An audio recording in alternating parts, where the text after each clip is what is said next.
Clear, clear. Mr. Leader, the House is on the verge of putting a discharge petition on the floor that would force the Department of Justice to release documents related to the Jeffrey Epstein controversy. The Senate really hasn't weighed in on this. If that bill ends up passing the House, will the Senate take it up and put it on the floor?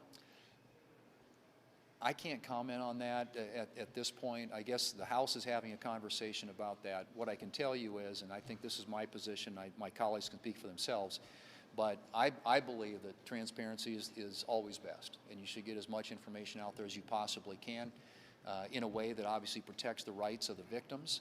So I'm all for transparency, disclosure, and whatever makes that possible, but I think the Department of Justice has already released tons of files related to this matter, and in my view, I trust them in terms of having a confidence that they'll get as much information out there as possible in a way that protects the rights of the victims.